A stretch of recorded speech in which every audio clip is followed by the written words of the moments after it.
With carpal tunnel syndrome, what we have is compression of the median nerve as it runs under the flexor retinaculum. So, nerve goes through here, imagine a bridge here, and the nerve runs under that. So that's here, under this tunnel. And with inflammation and tightness in that area, you can have paresthesias, generally just weird feelings. Usual pain isn't something we have with nerve pain. With nerve pain, it's weird pain, it's unusual pain, it's pain we don't usually have. So, unusual pain in this area, not the usual discomforts we've had, not the discomforts of aging or injury, that's nerve pain. So, you could have paresthesia or weird nerve pain with tapping in this area, around where the median nerve is entrapped under the flexor retinaculum. So, just a casual tap, overstretched or tightened or flexed, sometimes even neutral. Just a casual tap can give jarring pain to the area, particularly in the distribution of the median nerve. So, tap here, you can have pain through here, here, first digit, second digit, third digit, and half of the fourth digit, extending to about here. So this area, and half through here, and through here. That's a good distribution. So if you have pain particularly running through these fingers, and it's weird pain, that's quite likely a carpal tunnel pain. So again, this area. So that's this nerve, this yellow thing, as it supplies, and you can see the branches through here. Supplies the thumb, the first digit, second digit, third digit, and half of the fourth digit. So that's these branches as they run under the flexor retinaculum. So you can have pain along these areas. Okay, and first way to check was that tapping. Another way you could check is bending of the wrist, really. Okay. And as tight as you can. Okay. That tenses this area. Okay. Forcefully, not you helping it, but forcefully with your own hand and muscles for about 30 seconds. And on release from that, there's that pain, especially through these digits. Okay. And that's sometimes called Fallon's sign. The tapping thing, that's called Tinel's sign. Fallon's can be elicited a few different ways as well, but it's essentially like strong flexion for this area, strong bending of the wrist for this area. And with long-standing compression to this area, because there's a motor component to the median nerve, you can have a flattening of like the muscly biceps, like meaty base of the thumb or the thenar eminence, and the weakness of the thumb muscles. So when this nerve supply is compromised, this can weaken and shrink because of, you compromise the nerve supply, so you compromise the movement of the muscle. And as far as treatments go, there are several ways around this, but where non-steroidal anti-inflammatories don't work, you could, by example, try a corticosteroid injection that runs through here, through this tunnel, from about the second crease as it runs through there. It goes underneath here, going out to about here, so the needle runs through here. You could also go from distal going inwards. That's another way, and you could go. It's also possible with an ultrasound guided technique to go underneath sideways to still get to that lumpiness here, that area. So the needle goes underneath through here and here, and you deposit a corticosteroid in that area. Now, barring that, there are things you can do, including exercises which stretch and slide and floss or glide the nerve. So you take any strong movements, including for the upper, starting with the upper shoulder. Go from flexion to taking this into strong extension. So imagine the nerve running through this area, and you're moving your other tissues in relation to that nerve so that the nerve has a chance to slide and to move. So any which way you can exaggerate that distance between that nerve and the surrounding tissue, you're freeing the movement. So things to look up online or ask your doctors about are nerve flossing exercises, which can free this area.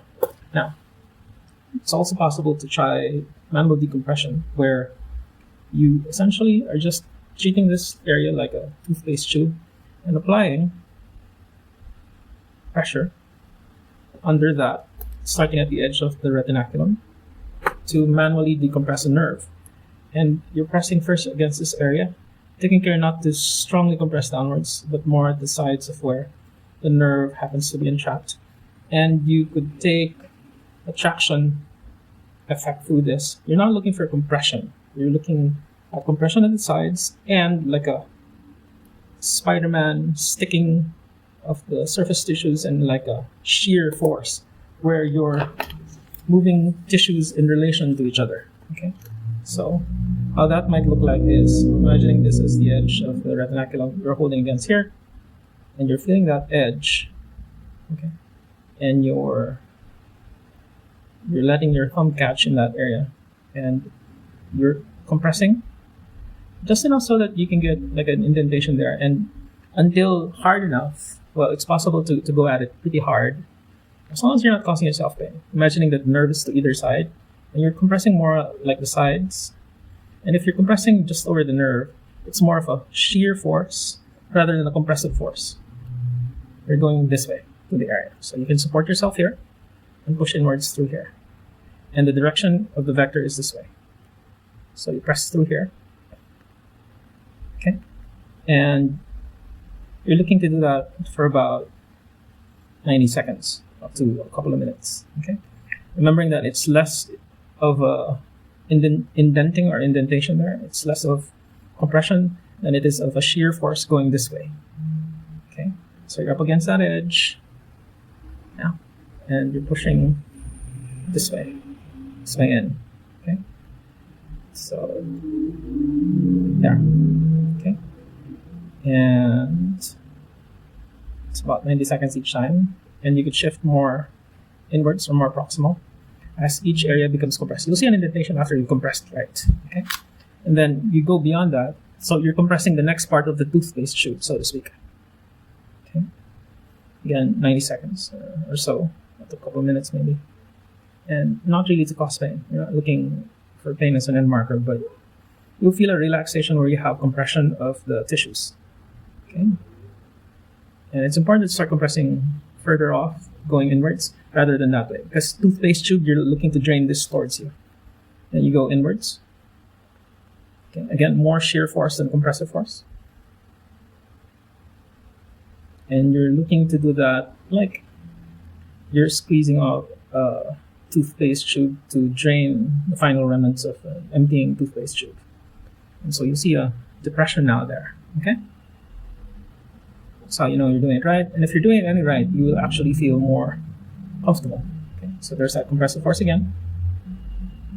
You know, and after your 90 seconds, or you felt that give or relaxation underneath your thumb, you're looking to move more proximally, more inwards, until you completely drain until the edge of the flexor retinaculum.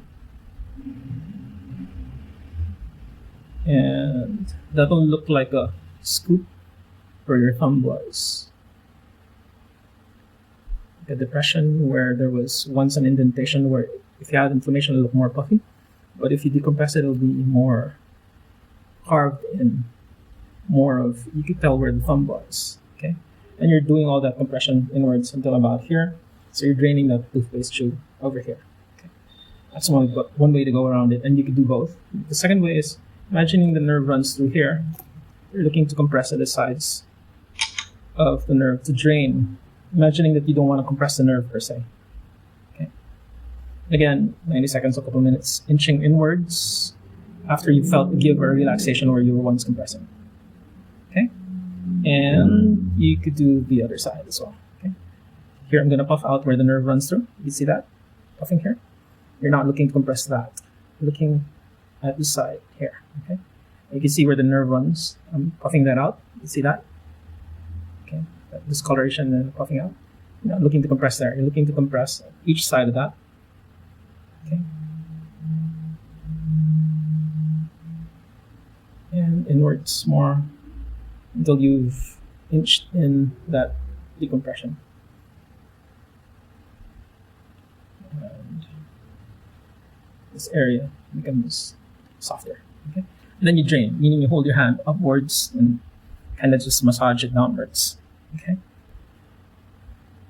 And more of a shear force than compression again. Okay?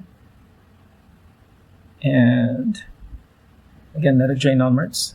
And that'll tend to improve comfort versus discomfort. That'll tend to improve symptoms, at least for now, and tends to help through time.